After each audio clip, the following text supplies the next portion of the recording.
Yo, what's up, my brother? What's up, my sister? This is your boy Oscar Ntege again with yet another amazing tutorial. In this particular tutorial, I'm just going to show you how to make your images pop.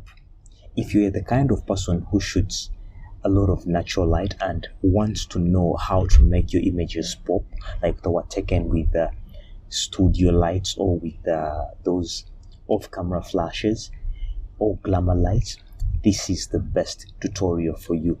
Watch this video till the end. Make sure you do not skip a step, and if you're new to this channel, subscribe to this channel, turn on notification, and remember to leave a comment.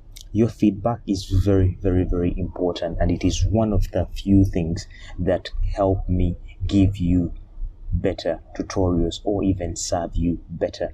Anyway, let's dive into this. So we are going to load our picture into Photoshop. So we're going to just come here and open.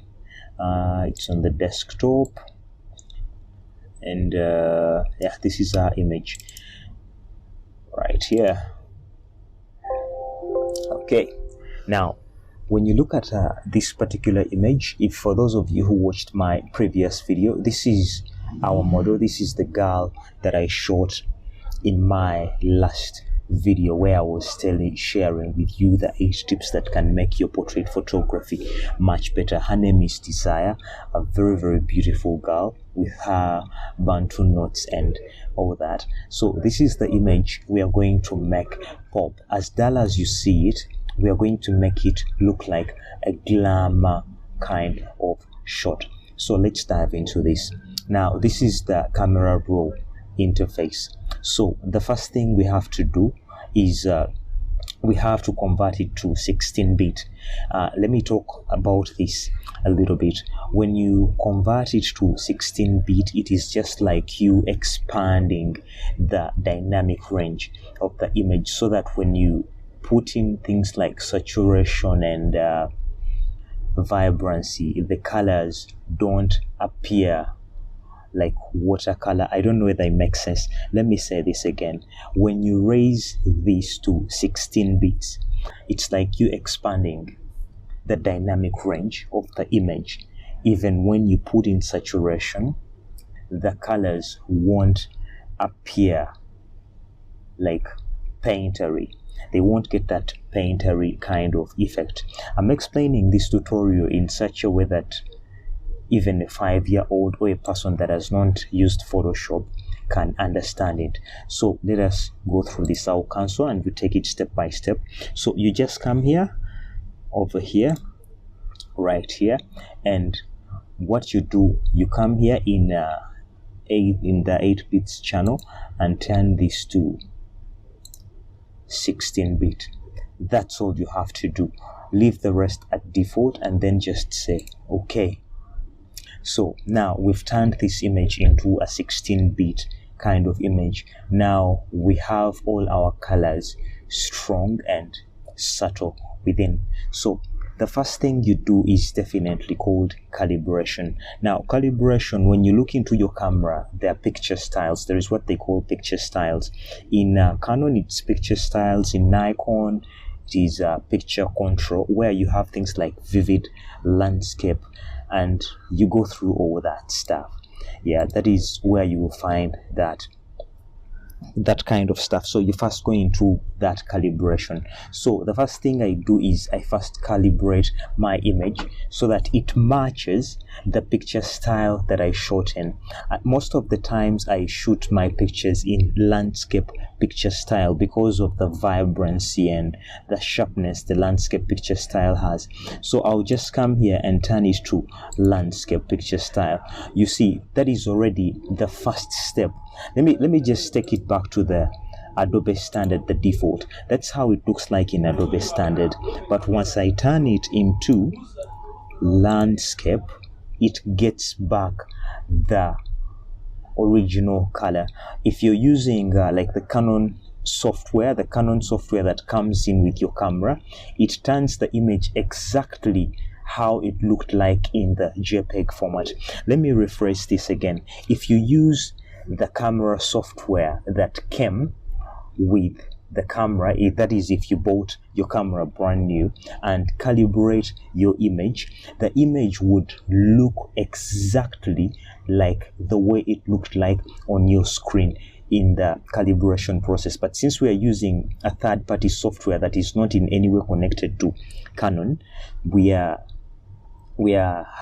that's why we're having a slight bit of a difference, but this one gives us a good starting point. So the next thing we're going to do is we are going to remove what I call chromatic aberration. Now, chromatic aberration, I don't know whether this picture has, but chromatic aberration, if you've taken pictures, especially pictures that are in wide angle, and you see like a purple kind of lining, sometimes it is green kind of lining at the edges.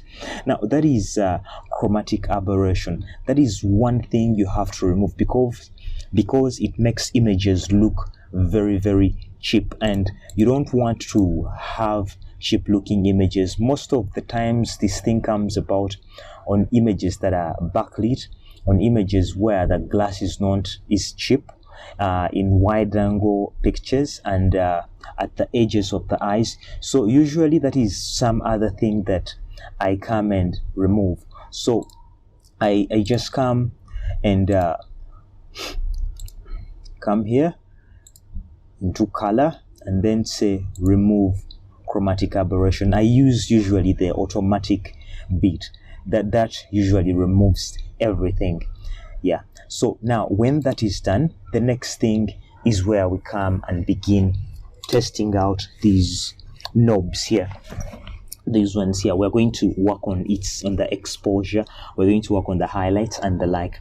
So I don't know if I'm moving fast. Just type in the comments below and say, hey, you're moving very fast. I can always slow down. I know it's not a live video, but at least I get feedback and I know that where to slow down. Now let's take it. What you do, you just come, when you look at our image, it's a bit overexposed in the background and a bit underexposed in the foreground. Remember, in our previous tutorial, in that 8 tips I provided, I said you should backlight your images and so that you have soft light. So what you're going to do, we are just going to come and pull down the exposures just a little bit. Yes, then the other thing we are going to do, we are going to come and pull the highlights a bit down so that we bring back a little bit of detail there. We come in the shadow area, we make it brighter. You don't want to take it overboard in such a way that you lose that dynamism in the shadows, that 3D feel in the shadows. You still want to have the shadows but looking more flattery on how you don't want, again, the shadows looking very, very flat on the subject. You still want to have that chiaroscuro feel in the shadow areas. I see most people taking this overboard and making all shadows pop. No, I wouldn't advise that because you're losing out on the depth in the face and all that. So what you do, you just come and you just brighten them up a little bit. We shall still put the whites just a little bit down. The blacks, we'll just come and still make them pop just a little bit. And for contrast, we shall leave it there for now. Then we are going to put up the clarity a bit, just like that. Then this is where the magic happens here in vibrancy and saturation. Now, vibrancy is like a clever way of saturating an image. Yeah, saturation is like our traditional way of making the colors all pop and all that. So we shall just come and put the vibrancy just slightly up. Not so much, just a little bit. Let's go again. Right there. Now, when it comes to things like white balance, that's where I would have gone first, but the picture almost has a good white balance. So white balance, usually it comes back to test. When you use the automatic white balance, this white balance tool, and look out for a place that is supposed to be white and click onto it, it will give you really, really very, very fine results. Do you see this particular tool? So you look out for that neutral kind of area, this one here, and then a place that is meant to be white, and you just click onto that, and it will give you a starting point of where your white balance should be. So that is something that you have to put in mind. This is very, very automatic and very obvious. That is why you will look at most photographers, fashion photographers, when they go on set, they go with what they call gray cards. They make the model hold the gray card and take the first picture so that they get a white balance spot, so a spot that has neutral colors where they would come and click. But we don't have it in this case. We just use the eyes that are meant to be white, but this is not usually perfect to my test. So what I usually do, I just come here and adjust it a bit. To my test, I feel the magenta is a bit too much, so I'll just bring it down a bit so that I get more of a little bit of those greens and all that. Then I'll just come and also add in a little bit of warmth, but at least the white balance tool gave me a starting point. So the next thing to do is the working on the curves. Now the curves is this is where you, how should I call it, this is where you give your image mood, the mood in terms of appearance, in terms of feel, not in color but the light feel. Do you want it low key? Do you want the highlights popping? Do you want it documentary style? This is where you give it mood. So see what happens if I make the highlights pop, so this is where your test comes in. So what you do, you're going to make the highlights pop out a little bit, and also the lights pop out just a little bit. Remember, we're making our image pop. The next thing we do is we shall make the darks just a little bit into -5 is good, and make the shadows, just turn them a little back. Basically, you play around it with according to your test. The next thing we're going to do is just come here on the masking and try to sharpen it. Now this is where I need your maximum attention, guys. Now this is where most people go wrong. Most people just pull the sharpening tool just all across and have everything sharpened. But if you apply that, if you took it like that, you find that even the parts that are meant to be blurry will come out to be sharp. So what do we do about this? You just come and press. So what do we have to do here? What you do, you press the Alt key and then just drive the mask knob across.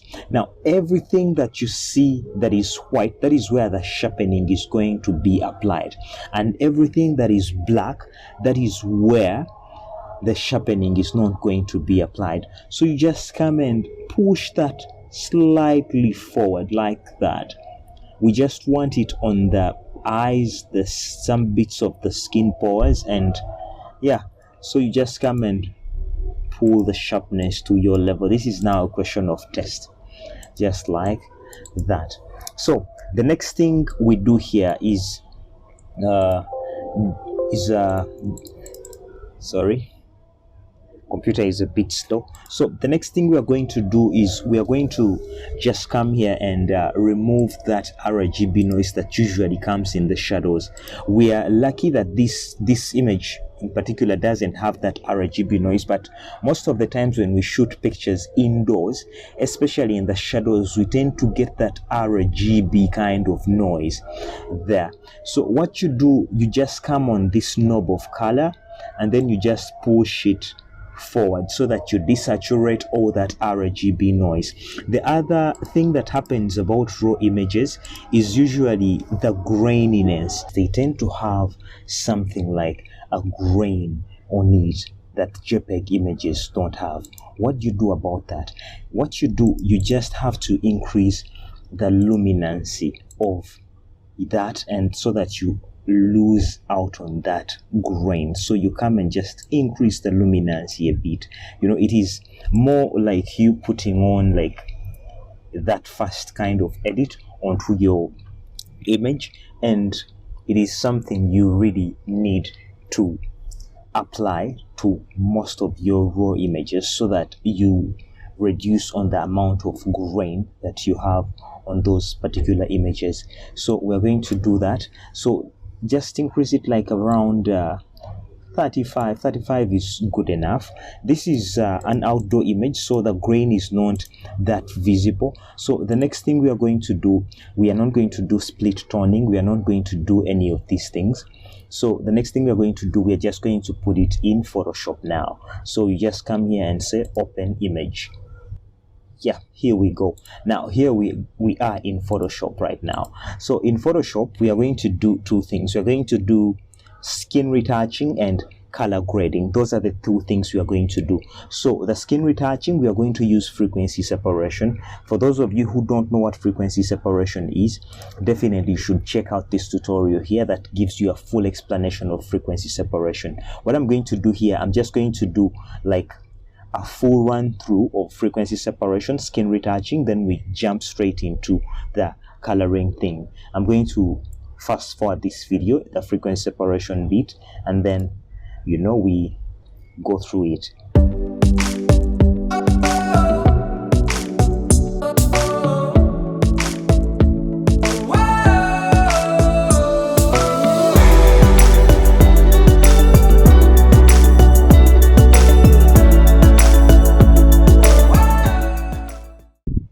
Okay, welcome back. Now that we are done with the frequency separation bit, now the next thing we're going to do, we're going to make this image pop just like I promised you in the tutorial. So here is the thing, you just come here. The first thing we do is use selective color. So selective color, you come and first of all we're first going to work on the skin tones. The reds, that is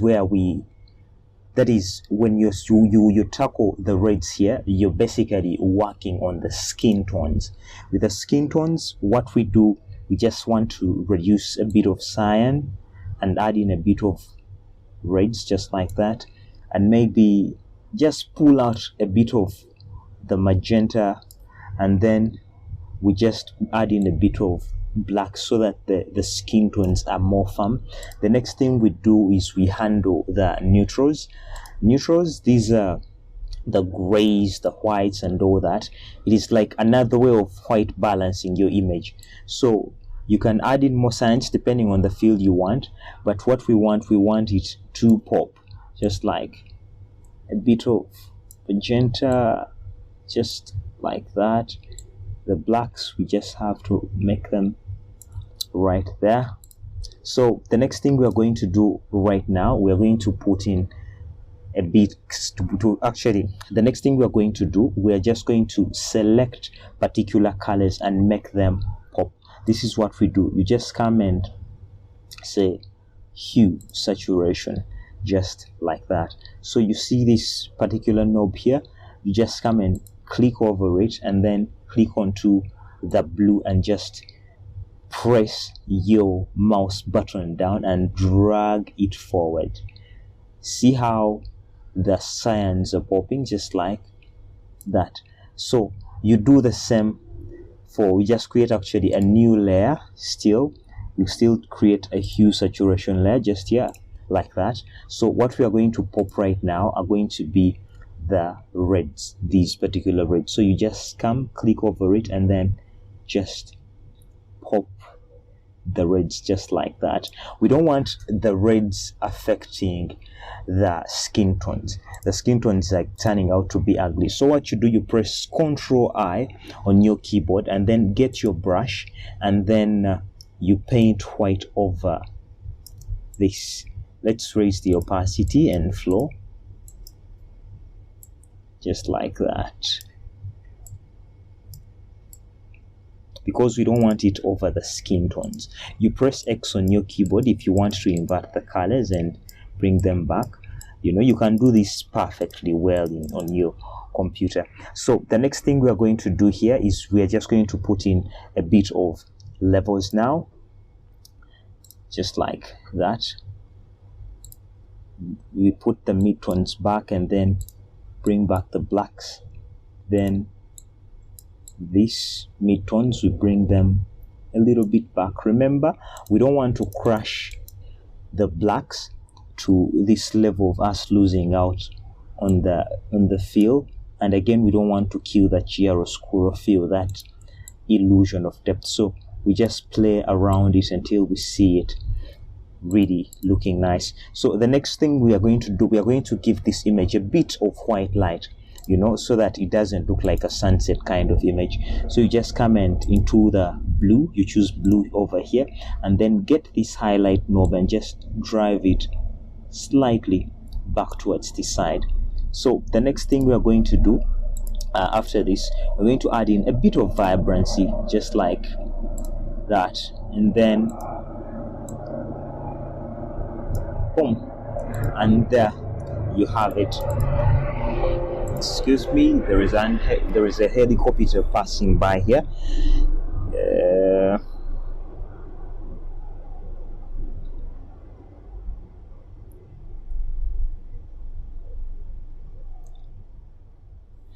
Like I was saying, now the next thing, we are finished with all the rest of the things. So the next thing we are going to do, we are going to whiten these eyes so that it pops, like, you know, so that we make it even, we give it more life. So what we do here, we just come at hue saturation here and then desaturate this a bit and then turn this hue to something like that and brighten this up. Guys, I have a full video showcasing how you brighten up eyes and all that. So you just come here over layers, we just invert that. You can click the link up here to see a detailed video of how to whiten eyes and brighten eyes, and then we just come get our brush tool and paint over, just like that. We want it pop, so we're just going to come and rub out what we don't want.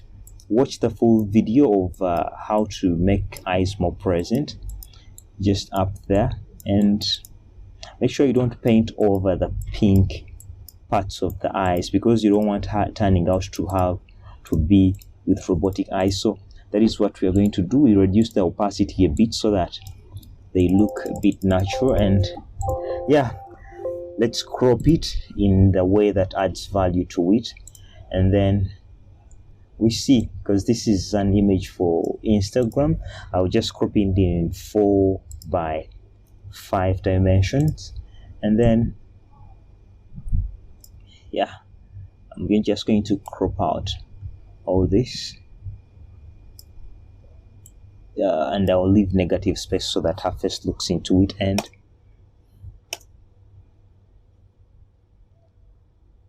yeah, we crop it off, and then